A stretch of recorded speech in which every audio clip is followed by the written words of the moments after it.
Welcome to Brave Inflections. My name is Claudelle von Eck, and I have with me one of my favorite people today, Benjamin Pogrund. It's our second interview.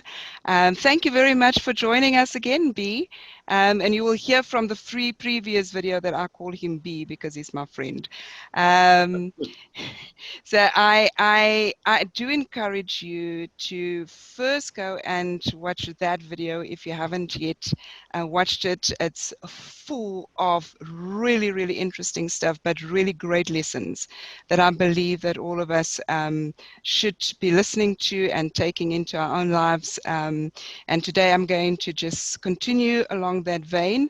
Benjamin Pogrund is a well-renowned journalist, one of the pioneers in the South African apartheid era, who really pushed the spotlight in mainstream media on the existence of Black people and what Black people were going through.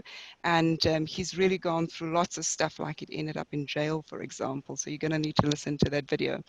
B, let's start our conversation today. So you became friends inevitably because of your job, but also because of the fact that you'd taken such a keen interest in Black consciousness and what was happening to Black people in South Africa, and people that you ended up interviewing for articles and so forth. You became friends with people like Robert Sobukwe, Nelson Mandela, but these were people at the time. I mean, today we revere them and we think they were great people. But at the time, they were by the government branded as rebels, terrorists, and so forth. Weren't you concerned that you would be branded yourself, and how did you deal with that? Well, I suppose I was branded, but I'd grown up in Cape Town, and even there, when in student politics, I was very active in the struggle against the imposition of apartheid on the university. And in the Liberal Party, I was working with people in the ANC then, like Tommy Ngwenya and Joe Nkatlo, who are very much forgotten figures, but were the most wonderful people in the struggle at that time. And when I moved to Johannesburg, I was writing for Contact, a fortnightly newspaper run by Patrick Duncan. So I was going to see Nelson Mandela, Oliver Tambo, Robert Gesha, and I was engaged at the time, and my fiance was studying Zulu at Wits, and she was telling me about this wonderful lecturer they had, Mr. Sobukwe, and I was hearing his name on the side, because there was a lot of turmoil inside the ANC with the group called the Africanists, who were fighting against the influence of communism inside the ANC, against what they said was a lack of real action by the ANC against apartheid. And I was hearing the name Sobukwe as being among the leaders. And one day I had to go and fetch my fiance at university, and she introduced me to him. And it was just an instant friendship. We liked each other. Now, today that sounds normal. At the time, it was something extraordinary. We couldn't go in the same cab together. We couldn't walk across the road to have a cup of coffee together. I was not allowed to go to Soweto as a white person. I needed a permit. In fact, I used to go in anyway at night time to go and see him. And he'd come to my apartment in Killarney. And you had to be careful, because part of your lease said if you constituted a nuisance, you could be evicted. Sure. And I just needed a couple of neighbors, all white area, to say there was a Black guy coming and I'd be declared a nuisance. So you had to be careful about these crazy things. But our friendship developed. And when I joined the Rand Daily Mail, I was in a different position in regard to all the people, because I wasn't just writing for a small magazine, I was writing for the newspaper.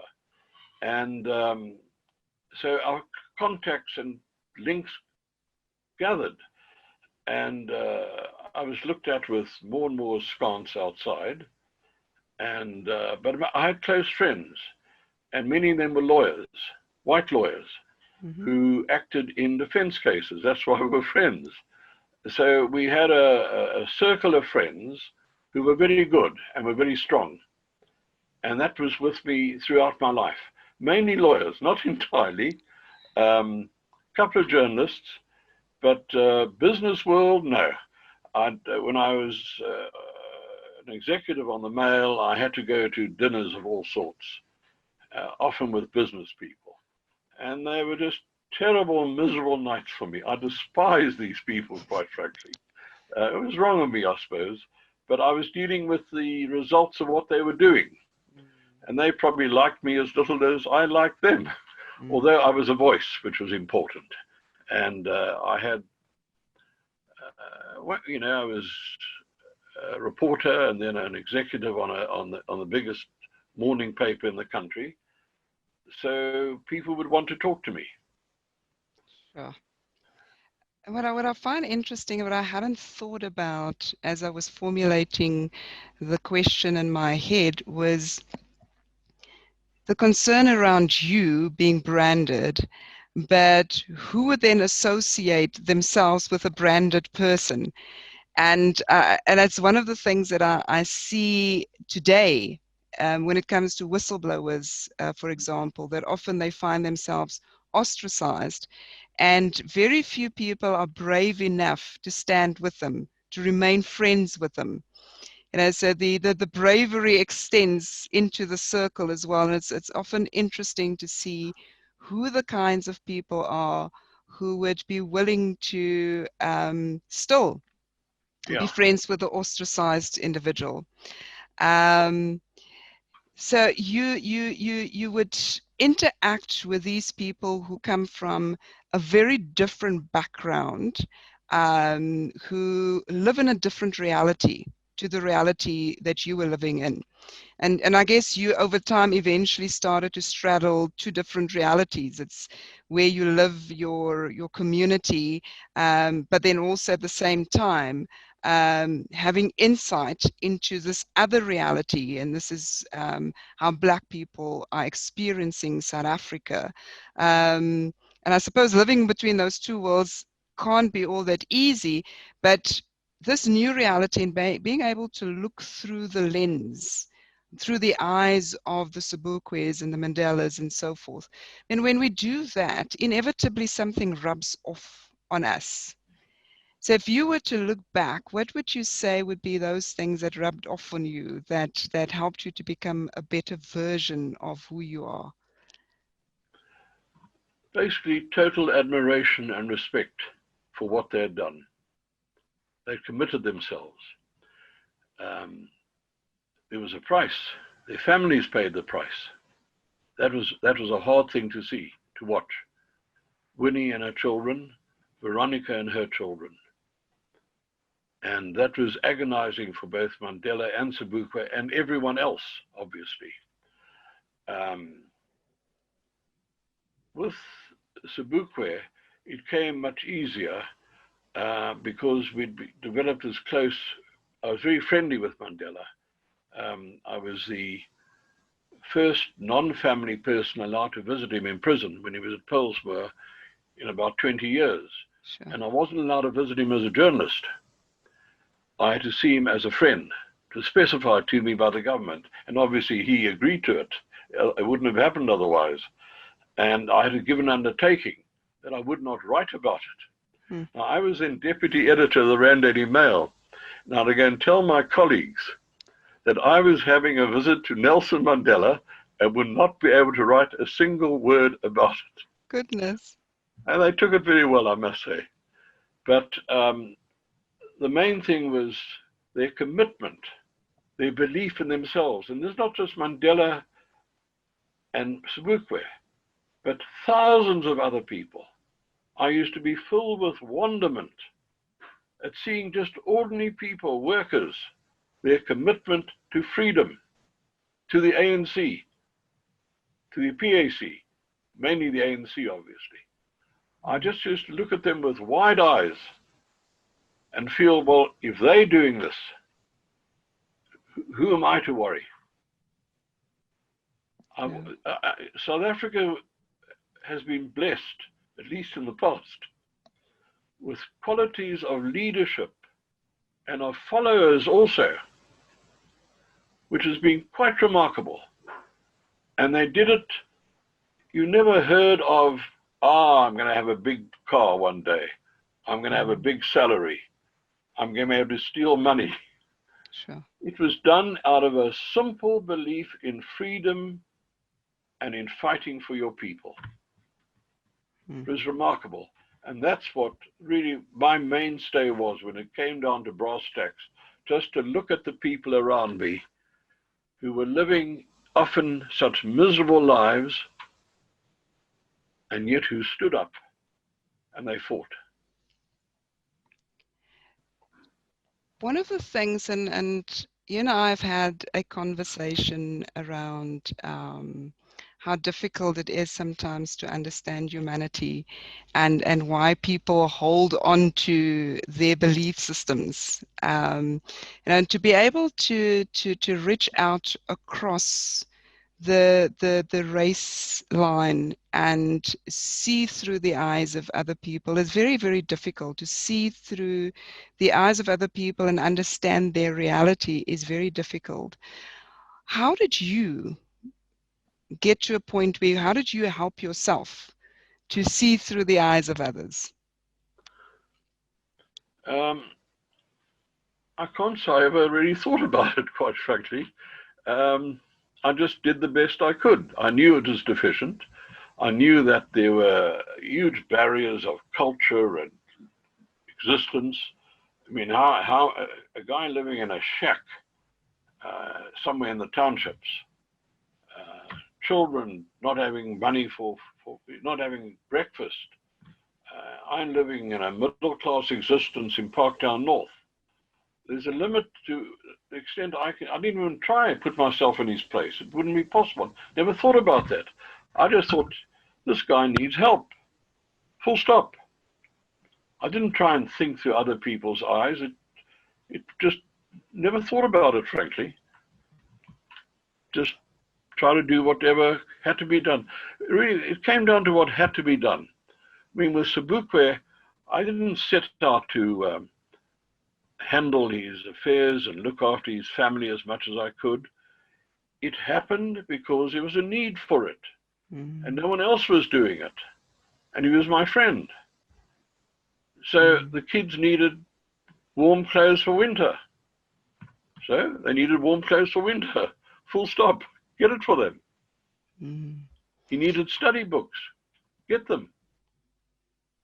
So in the previous video, we talked about empathy. And you didn't use the word now, but it sounds to me like that is it. That when the need arises, you have enough empathy to do what is right, and that moved you to do what is right. You walk down the street, you see a beggar lying in the pavement. Do you walk past? You usually do. Do you stop? If you see someone in need, what do? It's something, you either got something in you, but you know, on the other hand, when I reported starvation for the first time, and I go into hospitals, at Agwaneth or in the rural areas, and you walk into a large ward of cots, and there are 2 or 3 babies in a cot with kwashiorkor. If you've ever seen a kwashiorkor baby shriveled up, who might not last the day, Sure. especially when your own daughter is of that age and is plump and well fed, you've got to be less than a human being. In fact, I can tell you a story about that. We were running this huge series on starvation. The official National Party paper at the time was the Transvaal, and they sneered at us. They called us the Hongersnood Courant, the malnutrition newspaper. Sure. And they said we'd manufactured the pictures. All my reports were false. And what they did, because the doctors at Baragwanath told me, because I'd sneaked into Baragwanath for my information, they put a reporter on to walking behind me, checking everything I'd written. And the doctors at Baragwanath told me a reporter from the Transvaal arrived one day, all arrogant, Where are these starving babies? Where are they? Show me. So they took him through the first ward. And at the end of the first ward, he was green in the face. Sure. And he said, thank you. He said, there's another couple, another ward, let me take you. He said, no, I've seen enough, thank you. They never wrote a word about it. Yeah. Yeah. Because it's easy when it's something that is not in your line of sight. But when you see it for yourself, but often we find that in organizations, you can draw the analogy into the corporate space, where people are being victimized or they are being discriminated against. You've got this huge inequality still in the corporate space, and where we see this lack of empathy. You can see that this is wrong, and yet you're not doing something about it. But you've had these wonderful conversations, and it comes through in the books that you've written, on the likes of Sobukwe, for example. So if you look back now, they're no longer with us, or some of them are no longer with us. Are there questions you regret not having asked them? There's one in particular.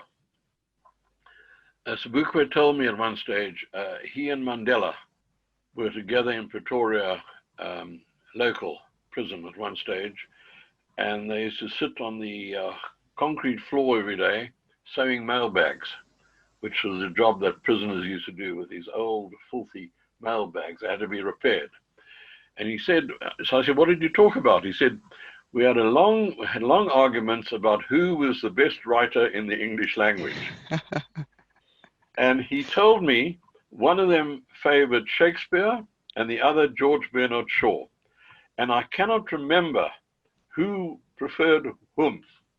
Who preferred who?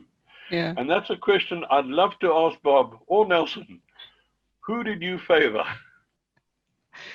That would be an interesting question.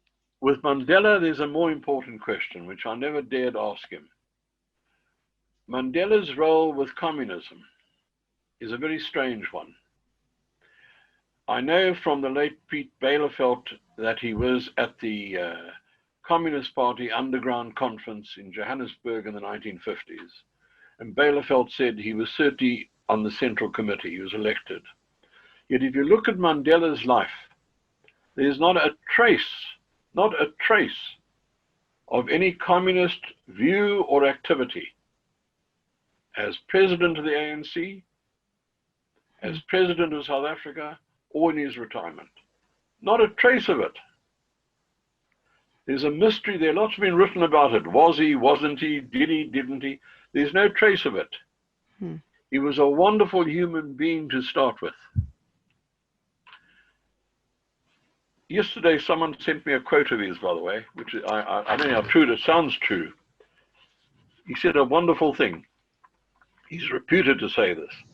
If the ANC does to you what the apartheid government did to you, then you must do to the ANC what you did to the apartheid government.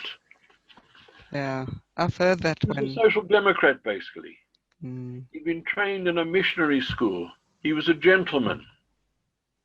That whole generation, Mandela, Sobukwe, Tamba, Nokwe, all of those guys came through missionary education, which was paternalistic as anything, but they gave people a good grounding in education. And that's what Mandela was. But there's no trace of the communism. And whenever I saw him, I was dying to ask him about that. And I felt I didn't dare. And I regret it. Sure. You dared to go to jail and you didn't dare to ask him that question. Very interesting. And let's talk about still the Sobukwes and the Nelson Mandelas. We tend to revere leaders who are phenomenal in the context within which they find themselves. But today the world has become a lot more volatile. There's a lot more uncertainty and complexity that we've got to deal with, ambiguity.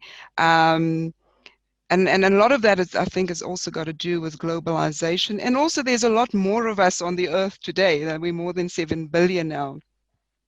So I'm not always sure whether if we were to transplant those leaders into today's context, whether they would be able to navigate as deftly as they did in the previous context. But if we were to bring them into today's context, what do you think the advice would be that they would give the current leaders? Well, when we look around the world today, I don't know your feelings, but who is there to admire? Angela Merkel stands out. The Prime Minister of New Zealand and Finland, whose names I say I can't remember, but they seem fine. Otherwise, who have you got? Look at it. If you were able to give advice to a leader, very simple. You're a human being, treat others like human beings. It's the old Hillel dictum. Do to others as you would want others to do unto you. As basic as that. For the rest, you've got another quote that was sent to me also yesterday from Oliver Tambo. A corrupt ANC will be far worse than apartheid. Well, these are the lessons. South Africa's, well, I don't have to outline the problems. You know them better than I do. And sitting in a distance now, I'm filled with a huge sorrow for the millions whose dreams have gone unanswered, and for their children. And I have a huge anger for the leaders who've betrayed the people. And I have those two feelings. I follow South African news very closely. And the one thing I'd say is, I just say it, people are human beings. Yeah. But you don't have that in the world today. Becoming president of the United States has become an impossible job. It seems beyond the capacity of any one human being. But Putin in Russia seems to do okay, but one doesn't want to follow his style. Yeah. But basically is people. Yeah, and you come back again to that very important word that we emphasized in the previous video, and you touched again on it in this one, and that is empathy. Your ability to see people, and the South African context, and I know that on the African continent, you find this in a lot of the way Africans greet. So if you, in Zulu, for example, if I greet you at Sawubona, which basically means I see you. And it's well said. The ability to see people, and there's something I think in society that's happened over time, and maybe it's just because it's just too many of us, that the empathy has diminished significantly, and at a leadership level you're finding less and less of that, where you can see leaders able to see the people, not objectify them, and make decisions based on the leader's own interest or the party's interest, but decisions based on what it is that the people need. It was a wonderful conversation once again. Really appreciate the time that you've spent with me, and your willingness to just open up and be frank and have these conversations. It's the kind of conversations I think that we need to have, so that we can push humanity into a better space than where we are now. There's so much in the world that's troubling at the moment.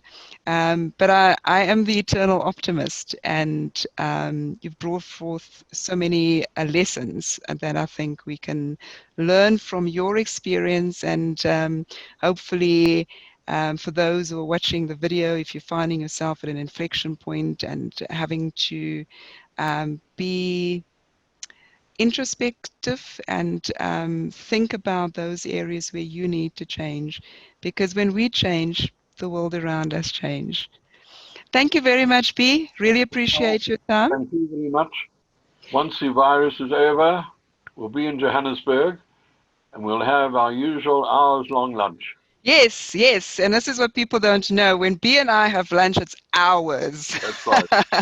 I absolutely love your company, and I love listening to your perspectives and your stories from the past that are so important in terms of the lessons that we've got to take into the spaces where we are now. Please go and have a look at the rest of the website. There's quite a lot of information there. I've interviewed a few people, but the website's focus is on building courage, helping people to be brave through those inflection points. I hope that you have been able to take away some nuggets from this conversation. Until we meet again, thank you very much.